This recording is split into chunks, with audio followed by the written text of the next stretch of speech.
Hello, friends. Today we are going to read a new story. It's called A Fine, Fine School by Sharon Creech. And today we are going to identify story elements in this story.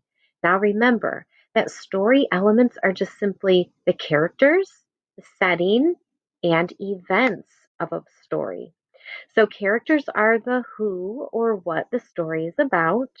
The setting is when and where the story takes place, and events are what happens.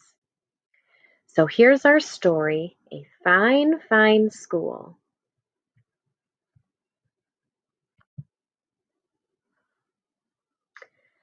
Mr. Keene was a principal who loved his school. Every morning he strolled down the hallway and saw the children in their classes. He saw them learning shapes and colors and numbers and letters. He saw them reading and writing and drawing and painting. He saw them making dinosaurs and forts and pyramids. "Oh," he would say, "aren't these fine children? Aren't these fine teachers? Isn't this a fine, fine school?"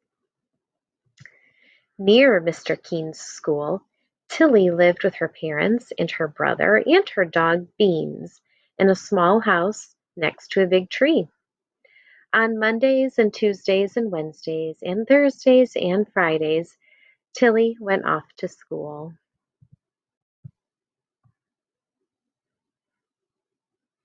At school, Tilly learned her shapes and colors and numbers and letters. Sometimes when she saw Mr. Keene standing in the hallway, he waved. "Aren't these fine children?" he waved. "Aren't these fine children?" he said to himself. "Aren't these fine teachers? Isn't this a fine, fine school?" On the weekends, Saturday and Sunday, Tilly climbed her favorite tree. "I'm stuck! Get help!" And she took Beans on walks and threw him sticks. "Let go now, Beans!" And she pushed her brother on a swing and tried to teach him how to skip. "Be one with the skip."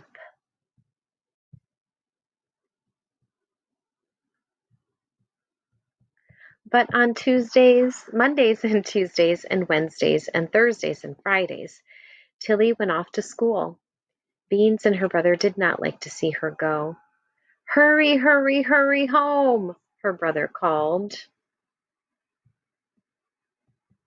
One day Mr. Keene called all the students and teachers together and said, "This is such a fine, fine school.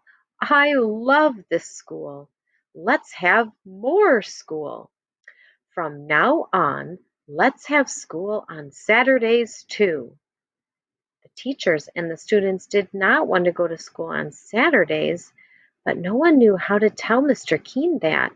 He was so proud of the children and the teachers, of all the learning they were doing every day.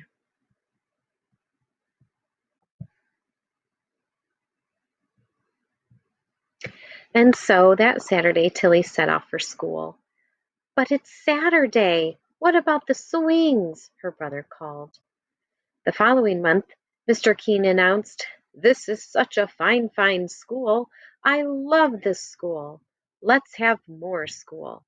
From now on, let's have school on Sundays too." The teachers and the students did not want to go to school on Sundays, but no one knew how to tell Mr. Keene that. He was so proud of the children and the teachers, of all the learning they were doing every day. And so that Sunday, Tilly set off for school. "But it's Sunday. What about the skipping?" her brother called. The following month, Mr. Keene called everyone together and said, "This is such a fine, fine school. I love this school. Let's have more school.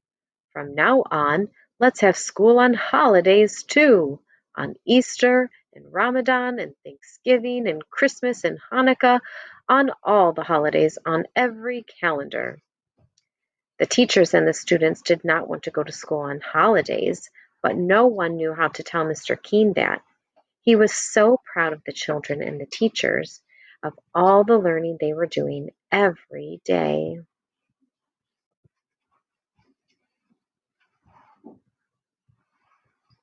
And so on Christmas, Tilly set off for school. But it's Christmas! What about Christmas? Her brother called. The following month, Mr. King called everyone together and said, "This is such a fine, fine school. I love school. Let's have more school. From now on, let's have school in the summer, too. All summer long, every single day."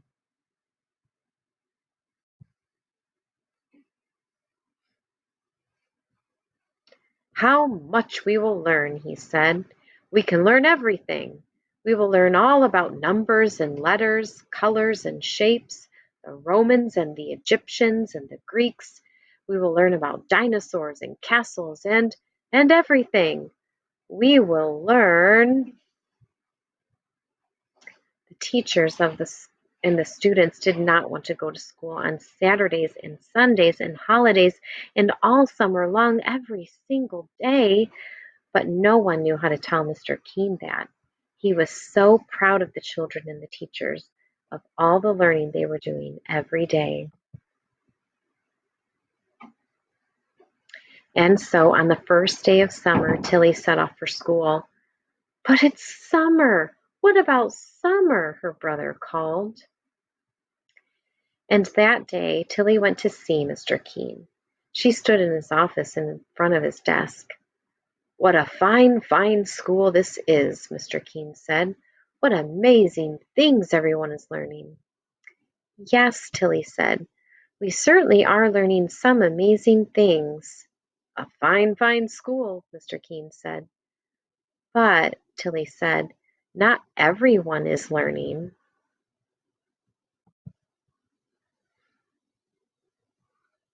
"What?" Mr. Keene said. He looked worried. "Who? Who isn't learning? Tell me, and I will see what they learn." "My dog Beans hasn't learned how to sit," Tilly said, "and he hasn't learned how to jump over the creek." "Oh," Mr. Keene said. "And my little brother hasn't learned how to skip or swing." "Oh," Mr. Keene said. "Wrong way, Beans." "And she said. "But you go to school," Mr. Keene said, "to our fine, fine school." "True," Tilly said, "but I haven't learned how to climb very high in my tree, and I haven't learned how to sit in my tree for a whole hour." "Oh," Mr. Keene said.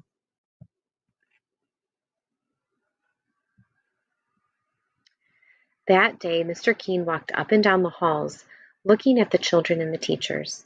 Up and down he walked, up and down, up and down.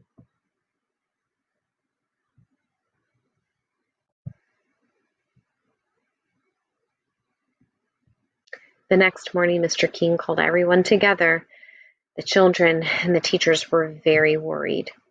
Mr. Keene said, "This is a fine, fine school with fine, fine children and fine, fine teachers. But not everyone is learning." The children and the teachers were very, very worried. Mr. Keene said, "There are dogs who need to learn how to sit and how to jump creeks." What did he mean? Was he going to make their dogs come to school? "There are little brothers and sisters who need to learn how to swing and how to skip." What did he mean? Was he going to make their younger brothers and sisters come to school too? The children and the teachers were very, very, very worried.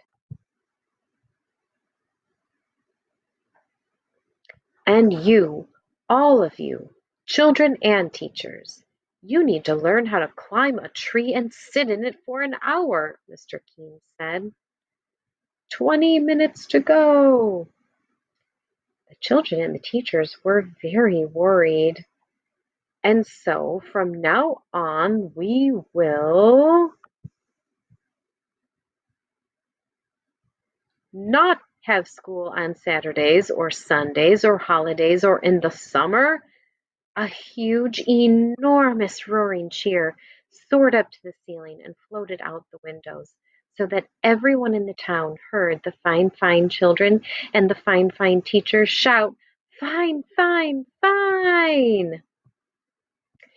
And the fine, fine children and the fine, fine teachers lifted Mr. Keene up, and they carried him down the hallway and out the doors and through the town, up and down, in and out, and everywhere they went the people said, "What a fine, fine school with such fine, fine teachers, and a fine and fine, fine children, and a fine, fine principal."